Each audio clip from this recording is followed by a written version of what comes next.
আজকে অর্থাৎ সানডেতে ভারতের শেয়ার মার্কেট পুরো রক্তাক্ত, প্রচুর লস হয়েছে। তো স্বভাবতই সবার মনে প্রশ্ন যে এই যুদ্ধ আর কতদিন আর লস কতদিন।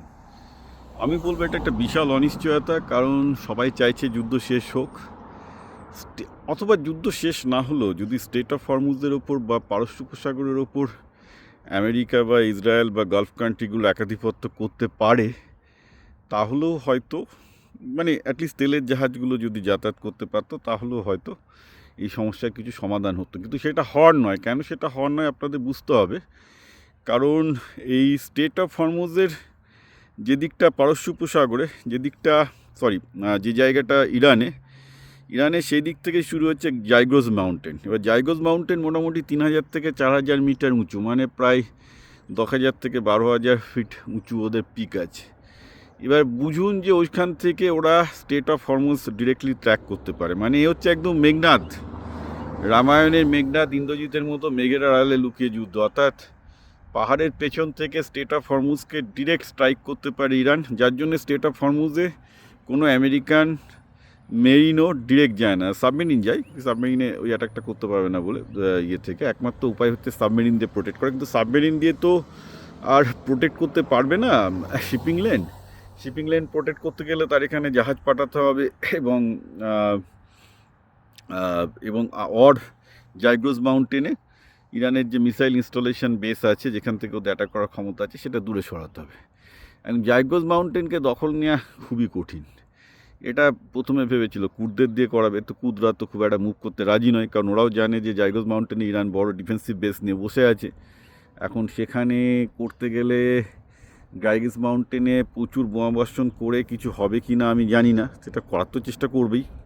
কিন্তু যুদ্ধ এখন খুব সাংঘাতিক জায়গায় চলে গেছে, এত সাংঘাতিক জায়গায় চলে গেছে ওর অয়েল রিফাইনারি উড়িয়ে দিচ্ছে, সিভিল ইনস্টলেশন অ্যাটাক করছে। মানে যেটা হয় প্রতিটা যুদ্ধে, প্রথমে একটু লিমিটেড গভর্নমেন্ট থেকে তারপরে সব civilian infrastructure, energy infrastructure attack করছে। অর্থাৎ ইরানও এবার আরাম করে সমস্ত গলফের ইনফ্রাস্ট্রাকচারগুলোকে অ্যাটাক করবে, গলফের যত অয়েল গ্যাস ইনফ্রাস্ট্রাকচার অ্যাটাক করবে।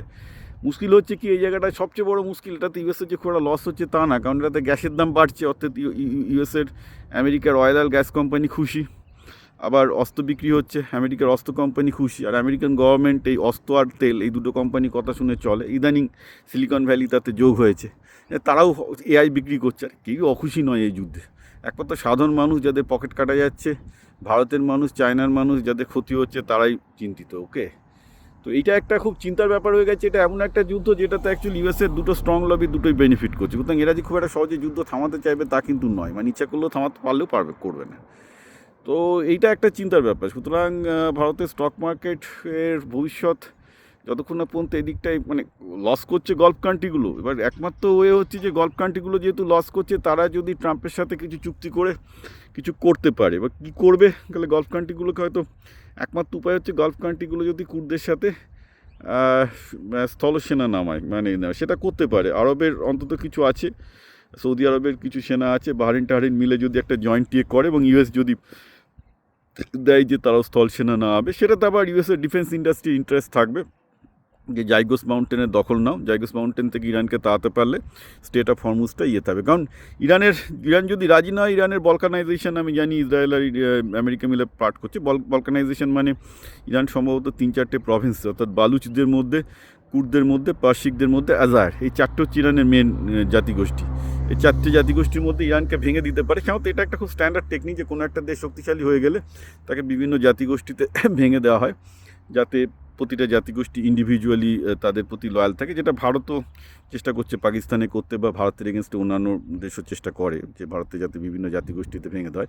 বাট একটা কথা বলবো, ভারতীয় হিসাবে আপনাদের এটা আবার বোঝা উচিত, খুব ভালো করে বোঝা উচিত যে ভারতে এই যে তামিল, বাঙালি, মারোয়াড়ি, মারাঠি সবাই যে একসাথে আছে, তার শক্তিটা আবার আপনারা বুঝতে পারবেন যে একসাথে না থাকলে কিন্তু হতো না। একসাথে না থাকলে কিন্তু আজকে দেখুন, দুবাই ভারতের থেকে অনেক এগিয়ে গেল, সিঙ্গাপুর হয়তো এগিয়ে যাচ্ছে, কিন্তু যখনই সিকিউরিটি প্রশ্ন আসবে এই জায়গাগুলো মার খাবে, আবার সবাই ভারতেই ফিরে আসবে।